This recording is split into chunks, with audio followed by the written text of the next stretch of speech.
سر میرا نام منیر احمد ہے، تو میں غیر احمدی ہوں جی اچھا آپ آگے آ جائیں. جی تھینک یو. اچھا یہ تھا کہ دو سوال ہیں میرے. جی فرمائیے. تو ایک مباہلہ کے متعلق ہے. جی ایک قرآن شریف کی ایک آیت ہے کہ یہود اور انصار تمہارے دوست نہیں ہو سکتے بلکہ یہ آپس میں دوست ہیں، اور تم میں سے جو ان کے ساتھ دوستی کرے گا وہ ہم میں سے نہیں ہے. ٹھیک. ٹھیک ہے. آپ ایک آتھر نے کتاب لکھی ہے انگلینڈ میں، وہ میں نے پڑھی ہے تفصیلاً. اس کے بعد اور بھی کچھ یہ جو پولیٹیکل سٹے ملتا ہے آگے آ جائیں. یورپ میں پولیٹیکل سٹے جو احمدیوں کو ملتا ہے، آئی مین آؤٹ آف پاکستان سب سے زیادہ.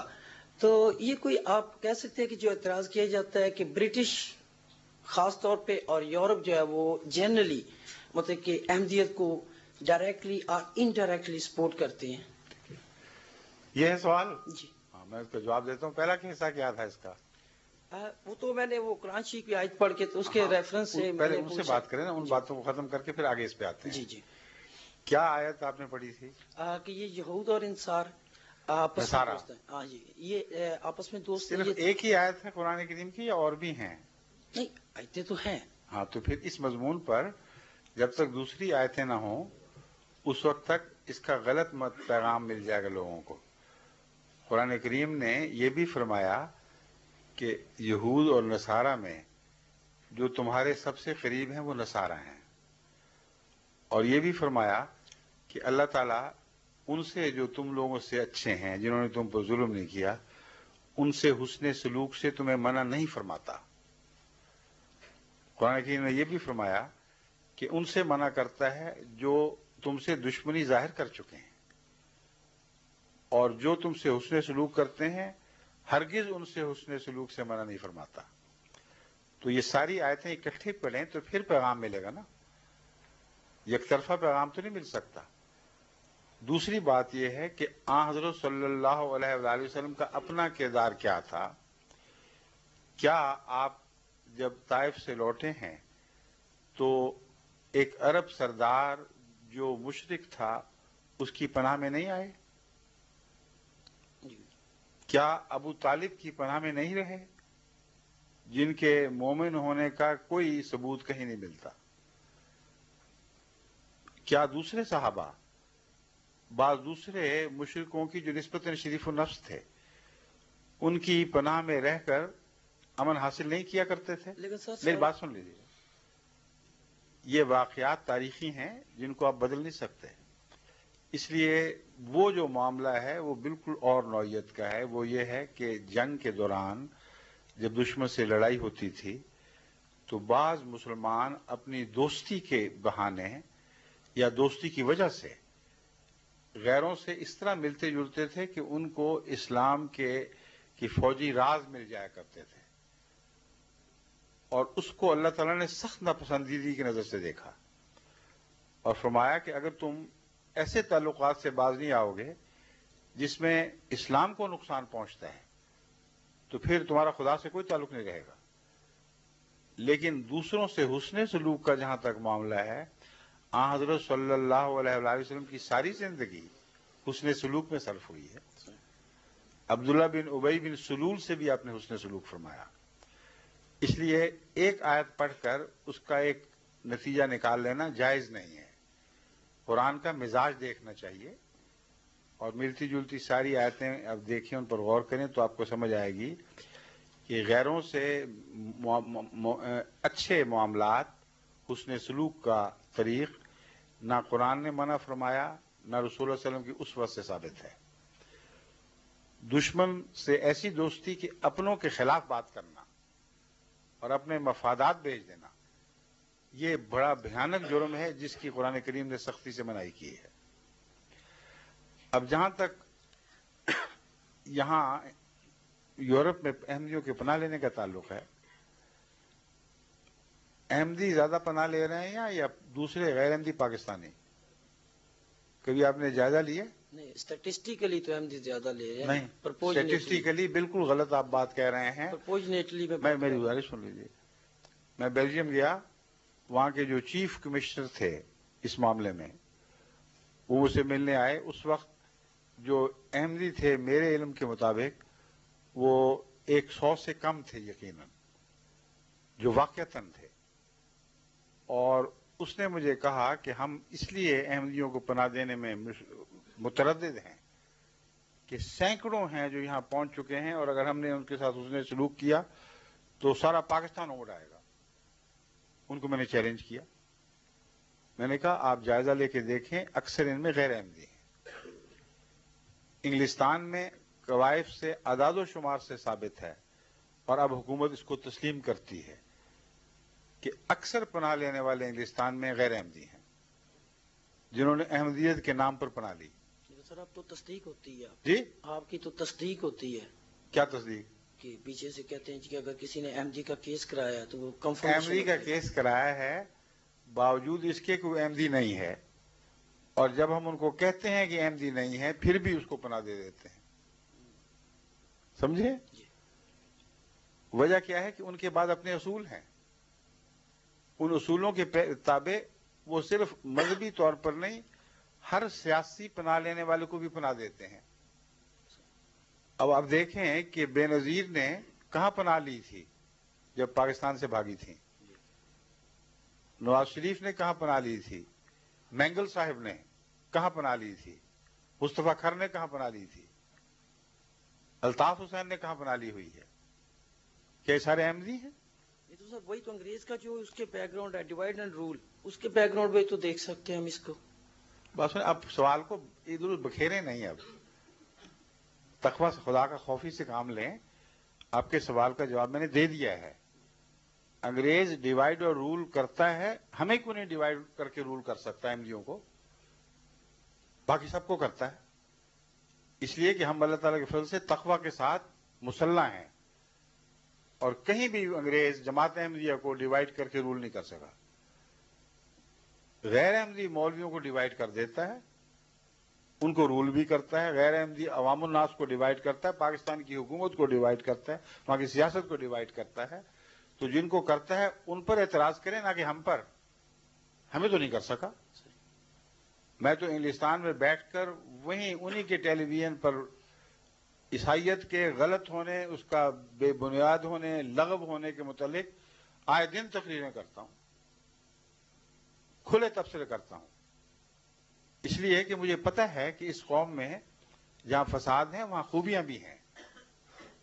ان میں بنیادی طور پر ڈیموکریٹک ویلیوز کی قدر ہے، جو بدقسمتی سے ہمارے ملک میں نہیں رہی۔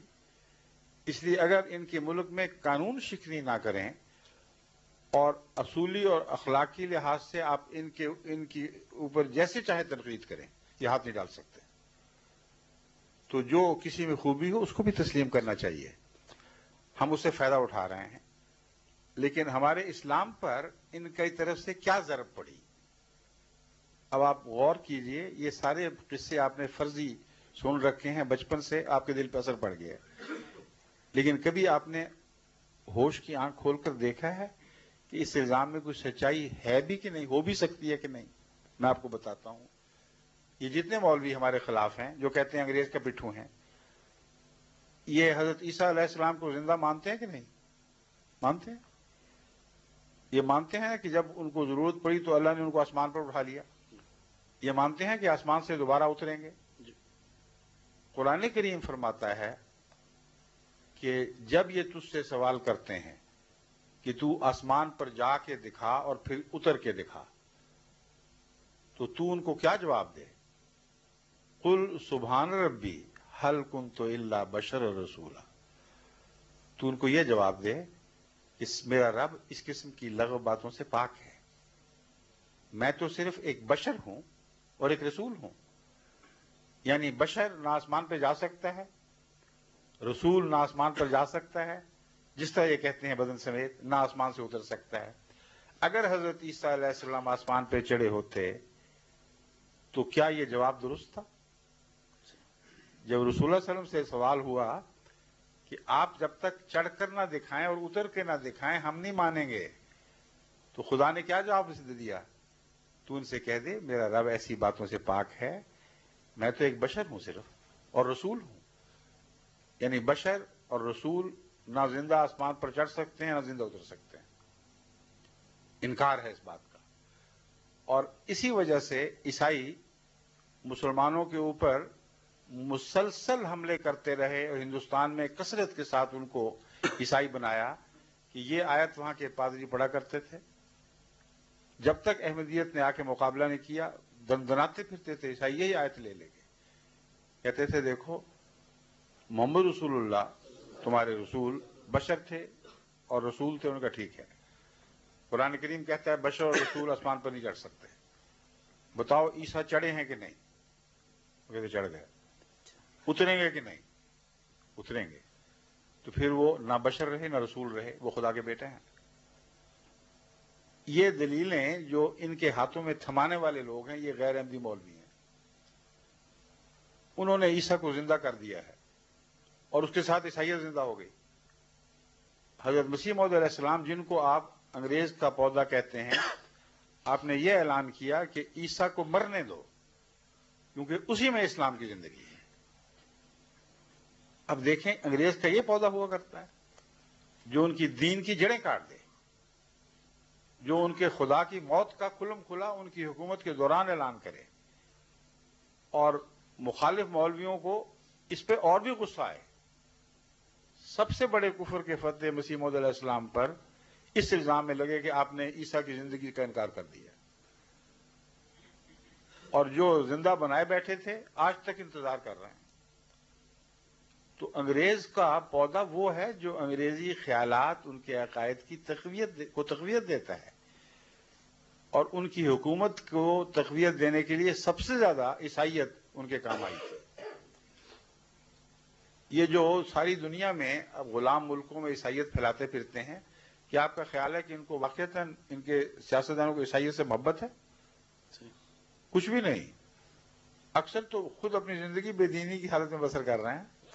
ان کو یہ پتا ہے کہ سیاسی استحکام غلام ملکوں میں پیدا کرنا ہو تو ان کا مذہب بدل دو. سر یہ تو افریقہ وغیرہ میں جاتے ہیں یا مذہب ہے افریقہ میں بھی یہی کرتے ہیں. افریقہ میں بھی کثرت کے ساتھ عیسائی بنائے ہیں. جہاں عیسائی بن گئے وہاں ان کی حکومتیں مستحکم ہو گئی. جہاں نہیں بنا سکے وہاں مستحکم نہیں ہوئی. اب افریقہ کی بات چھیڑی ہے تو وہاں ان کا مقابلہ کس جماعت نے کیا؟ سوائے جماعت احمدیہ کے کسی جماعت نے ان کا مقابلہ نہیں کیا. ان کے اپنے چرچ کی کونسلز نے یہ اقرار کیا، چھپے ہوئے ان کے سارے اقرار نامے موجود ہیں کتابوں کی شکل میں اور رسالوں کی صورت میں. وہ کہتے ہیں کہ ہمارا یہ پروگرام تھا کہ 50 سال کے اندر اندر افریقہ کے ایک کنارے سے دوسرے کنارے تک مشنریوں کی ایک ایسی زنجیر کھینچ دیں کہ سارے افریقہ کو عیسائیت کے دامن میں لے آئیں.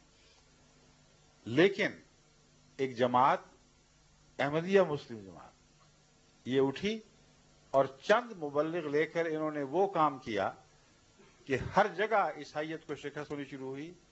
اس زمانے کا ان کا اقرار یہ تھا کہ اب تو یہ حال ہے کہ ایک عیسائی ہوتا ہے تو 10 مسلمان ہوتے ہیں جو احمدیہ جماعت کر رہی. لیکن یہ تو پرانی باتیں ہیں. اب تو افریقہ میں ایک ایک سال میں ایک ایک ملک میں کئی لاکھ احمدی ہو رہے ہیں، اور وہ سارے خدا کے فضل سے عیسائیت کے جنگل سے نکل کر احمدیت کی گود میں آ رہے ہیں، یعنی اسلام میں. تو یہ انگریز نے حرکت کی تھی، اپنے دین کو برباد کروایا، اپنی سیاست کو برباد کروایا. اتنی محنت سے جو ملک کمائے، خود ان ملکوں کو اپنے دین سے بھی اور اپنے سیاست سے بھی منحرف کرنے کے لیے ایجنٹ بنا دیے. عقل کی بات کرنی چاہیے، یہ ہو ہی نہیں سکتا. حضرت مسیح موعود علیہ السلام نے جو کچھ کیا، اگر معمولی عقل کے ساتھ اس کا تجزیہ کریں تو آپ حیران رہ جائیں گے کہ اسلام کے حق میں کتنا عظیم ایک پہلوان تھا جس سے قوم نے بدسلوکی کی ہے. حضرت مسیح موعود علیہ السلام کے دور میں یہ حالت تھی کہ ملا لوگ انگریزی کے بھی دشمن ہو کر، تعلیم کے دشمن ہو کر یہ فتوے دے رہے تھے کہ انگریزی اسکولوں کا بائیکاٹ کرو، انگریزی تعلیم کا بائیکاٹ کرو اور صرف مدرسوں تک رہو. اور تیزی کے ساتھ ہندو تعلیم پر قبضہ کر رہے تھے. مودودی صاحب جو بعد میں آئے ہیں، ان کے وقت تک یہ حال تھا مولوی کی جہالت کا کہ انہوں نے وکیل ہونے کے خلاف فتویٰ دیا اور کہا کہ وکالت ایک سراسر زہر ہے اور اسلام اور وکالت اکٹھے نہیں رہ سکتے. یہاں تک فرمایا کہ شرک ہی شرک ہے. اور یہی وہ طریق تھا جس طریق پر ان علماء نے مسلمانوں کو برباد کر دیا، ان کو تعلیم سے محروم رکھا، ان کو ترقی سے محروم رکھا، اور ہندوؤں نے ان ساری جگہوں پہ قبضے کر لیے. یہ ان کی ہمدردی ہے. حضرت مسیح موعود علیہ الصلوۃ والسلام نے یہ تعلیم دی کہ دیکھو، تعلیم حاصل کرنا قرآن کریم اور رسول اللہ صلی اللہ علیہ وسلم کے ارشاد کے مطابق ہر مسلمان پر فرض ہے. ہر تعلیم حاصل کرو، ورنہ تم جواب کیسے دو گے ان کو؟ تعلیم حاصل کرو اور تمام دوڑ کے مقابلوں میں ان سے آگے نکلو، لیکن دین ساتھ ساتھ رکھو اور دینی معاملات میں ان کے سامنے سر نہ جھکاؤ. جہاں انہوں نے یہ اچھی بات کریں ان کی تعریف کرو، جہاں بری بات کریں وہاں ان کا انکار کرو، لیکن دشمنی کی خاطر محض گالیاں دینا تمہارے کسی کام نہیں آئے گا. یہ تعلیم قرآنی اور اسلامی ہے کہ نہیں؟ جی. تو آپ حضرت مسیح علیہ السلام کی تعلیم کو دیکھیں اور اسٹریٹجی کو دیکھیں، پھر آپ کو سمجھ آئے گی کہ کتنا عظیم خدا تعالیٰ کی طرف سے اسلام کے دفاع کا ایک پہلوان اٹھا تھا جس کی قدر نہیں کی گئی. آپ نے مسلسل انگریز کے بنائے ہوئے جھوٹے خدا کا مقابلہ کیا ہے، ایک دن بھی اس سے باز نہیں آئے. اور مسلسل مولویوں نے آپ پر اس وجہ سے حملہ کیا. اور آپ کی حکمت عملی یہ تھی کہ انگریز کو کہتے تھے تم سے ہمارا سیاسی مقابلہ نہیں ہے، جب تک تم مذہب میں دخل نہیں دیتے ہمارا حق نہیں ہے کہ ہم تم سے لڑیں، کیونکہ تم نے اس ملک میں آ کر ہمیں بعض ظلموں سے بچایا بھی ہے. پنجاب میں سکھ جو ظلم کر رہے تھے مسلمانوں پر، ان کا تو کوئی حال ہی نہیں تھا، ان کو زندہ رہنے کا حق نہیں، اذان دینے کا تک کا بھی حق نہیں تھا. حضرت مسیح صاحب نے صاف لکھا کہ میں جو تمہاری تعریف کرتا ہوں تمہارے انصاف کی وجہ سے کرتا ہوں. تم نے مسلمانوں کے حقوق کو قائم کر دیا، شکریہ، لیکن جہاں تک تمہارے دین کا تعلق ہے میں اسے لڑوں گا، کیونکہ وہ جھوٹا دین ہے. جس کے تابع تھے اس کو دجال کہا. کتابیں اٹھا لیں مسلم سے، آج تک ہم یہی کہہ رہے ہیں. تو سر یہ جہاد جو تھا، میری بات سنیے، دجال کہا کہ نہیں ان لوگوں کو؟ جی. ہے دجال جس کو کہا جا رہا ہے اس کا غلام ہوتا ہے اگلا انسان. اور ثابت کیا کہ وہ کانا دجال جو آنا تھا وہ تمہاری قومیں ہیں. تمہاری دائیں آنکھ اندھی ہے کیونکہ تمہارا دین مر چکا ہے، تمہاری بائیں آنکھ جو دنیا پرستی کی ہے وہ روشن ہے، اس لیے تم ہی دجال ہو. یہ جو خود کاشتہ پودا ایسی باتیں کیا کرتے. اور ان لوگوں نے، مولویوں نے کیا کیا؟ انہوں نے کہا نہ دجال تو ابھی آنا ہے، وہ تو اس وقت آئے گا جب وہ گدھا پیدا ہو جائے گا جو اتنا لمبا چوڑا ہے، آگ کھائے گا اور چلنے سے پہلے اعلان کیا کرے گا. وہ گدھا تو پیدا ہی نہیں ہوا، اس کی ماں بھی نہیں پیدا ہوئی، تو دجال کہاں سے آ جائے گا؟ اب بتائیں، یہ مولویوں کی باتیں عقل کی ہیں جو مسیح موعود علیہ السلام کی باتیں عقل کی ہیں؟